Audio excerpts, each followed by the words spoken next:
tining iyang pulong kaning kabahin sa gingharian. Or else kining kaluwasan. Kay mao man ni agianan padung ng kinabuhing dayon. 11:14 sa buhat. Atong basahon. May mensahe siya nga makaluwas kanimo Ah. sa imong panimalay. Panimalay gani nagpasabot og pamilya. May mensahe siya nga makaluwas kanimo ug sa imong panimalay. So mo ning gihimo ni Dong Nilboy ug siya kapikas nga din maghimo ko ang pamilyang balingit, maghimo nining effort para ni ining buhata.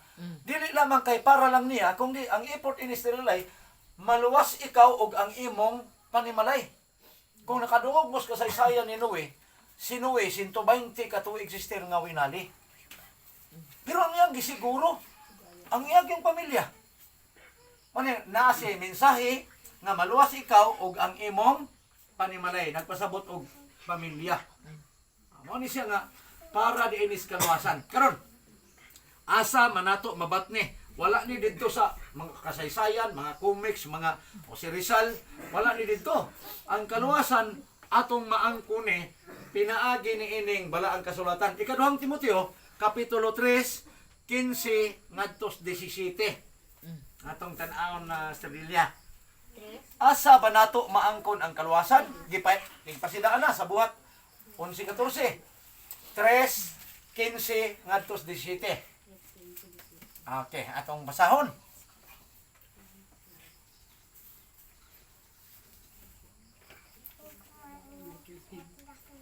Nasayod ka nga sukad pa sa imong pagkabata. Nagbasa ka na sa balaang kasulatan. Kini maoy nakapahatag kanimo kaalam ug pagtahod kanimo ngadto sa kaluwasan. Paghatod kanimo ngadto sa kaluwasan. Pinaagi sa pagtuo kang Kristo Hesus. Unsa daw? Kini ding balang kasulatan mohatod nato ngadto sa kaluwasan. Nya, kining atong gikaon mohatod nato ngadto sa kalibangan. Tinaw, di ba? Ingnan ko yung baka kung di tinud akong gisulti. Kani di ay balaang kasulatan ang pulong sa Dios sister mohatod nato ngadto sa kaluwasan. Pero kining bugas nga atong gikaon mohatod nato ngadto sa si Ara. Yun ni kido kay English gid ba? Sa 16. Sige. Ang tibok kasulatan gisulat uban sa lamdag kan sa Dios ug na mapuslanon alang sa pagtudlo sa kamatuuran. Kamatuuran unang-una. Sa pagsaway. Sa pagtudlo unsaon pagkinabuhi. Tarong. Sa 17. Sa ingon ang nag-alagad sa Dios masangkap pag-ayo ug maandam sa tanang maayong buhat. Masangkap pag-ayo. Sa ato pa, kompleto. Ganihan ako'y basir sa akong reels.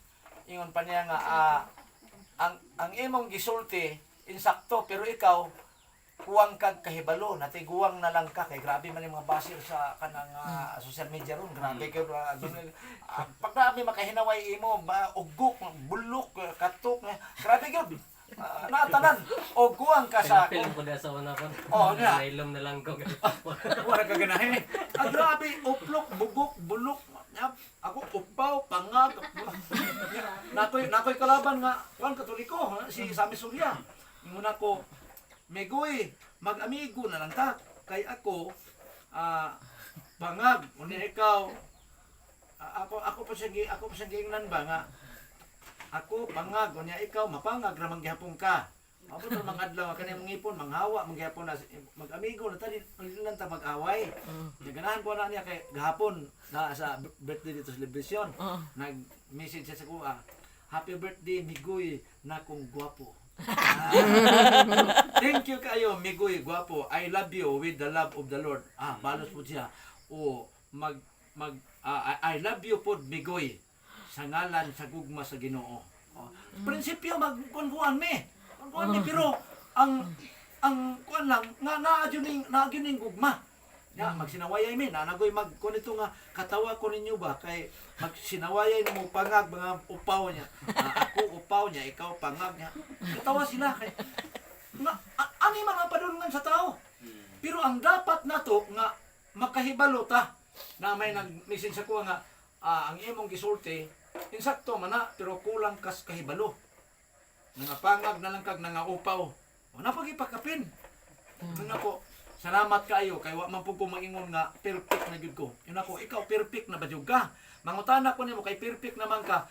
Pila ka bersikulo ang sulod sa Biblia? Wa pud mo tugan. Kung mao na nga ugnay kuwang nga isa diha nga mahimala, kuwang gihapon ka. Nga naman, kaya ako man ang gibasa. 31,800 ka bersikulo ang sulod.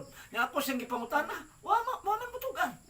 Kung sa ato pa kulang ka, na nisamot pa jud nga ikay kulang, Osias 4:6, ang kakulang sa kahibalo makapalaglag sa akong katawan. Tungod kay yung gisalikpay ang akong kasuguan. Ako bisan pag di na ako mamemorya tanan ang Biblia, kay akong gituman ang kasuguan.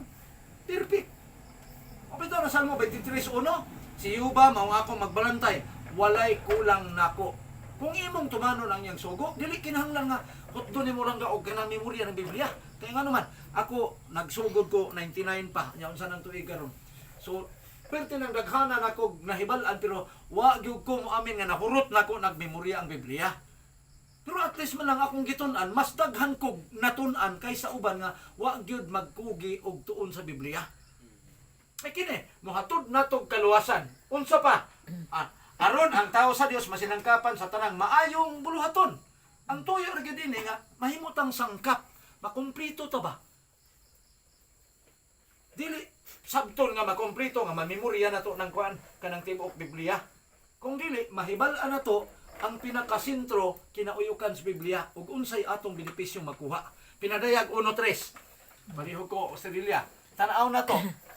Unsay nahitabo nato karon nga niya man ta nagkatapok man ta. Nya na nagbasa na apoy naminaw. O tan-aw na to. Pinadayag 1:3.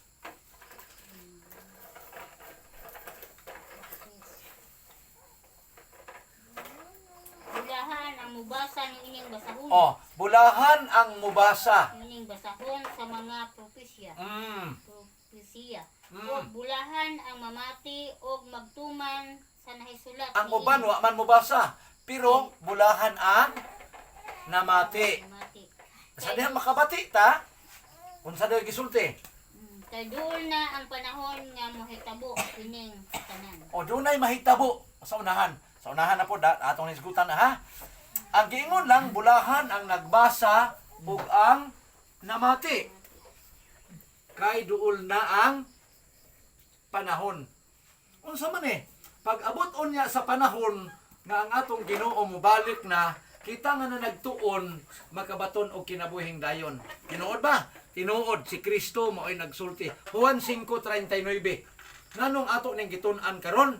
Kaya ang ato nga dakong kalipay mao nga makakaplag ta niining gitawag og kinabuhi nga walay katapusan. Na mamata ko niyo karong hapon. Kinsa man ninyo'y gustong mamatay? Ipataas na inyong kamot. Ibisag lisod tanod, ito gustong mamatay. Oy, kalinturahon ta, mag-ubo ta, magkabuang na tag pangitag. Kung saan na ito pangitaon sa tilalay, mangita tag mayana, ngita tag kuhan kay, ug mag-ubo na ta, ay, magpanong yun ta kaniwang. Ako, nitong labay, mga simana, duhag yung kasimana. Pirti na, mapaypayat na kudaan, ganyan ka sa mga bata pa. Mura na magkag-alcoholis. Mutong gapon nga, nagpicture dito. Ya, nagkasiyaw na ko, dito gusto bangan, Dongel Boy. Siguro nga nagawa sa picture, tambok ko ha? Unya, gitanaw na ko paggawas ng picture. O na, kalansay na gid ko, tanaw na ko. Lahi na gid sa una. Munang magpadulong yun atong lawas ug kahanaw. Pero kung nagtuuntas pulong sa Ginoo, ingon si Kristo, 5:39 sa Juan, atong basahon. Nagtuon kamo sa kasulatan. Kay nagtuuman kamo nga bisa ni ana, makaangkon kamo sa kinabuhing dayon. Ang kasulatan mismo magsaksi, mahitungod kanako. Ang kasulatan may nagsaksi, may tungod kanako. Nagsusi kamo sa mga kasulatan kay naguna-una man kamo nga makakabot kamo kinabuhi nga. Dayon siya ang saksi kining kasulatan. Nagpasabot nga kini dieng Biblia. Sa among panahon sa una kay ang among mama mananamtan man gyud. Makadungog yung ko sa una nga ingos mama ug unsay akong namatan mo ni akong pagkamatian. Unya sa ako pa yung mga apuhan madunggan gid ako sa una nga ayaw mo pagbasa anang Biblia kay mabuang mo ana. Ambot kang nakadungog ba ka ana nga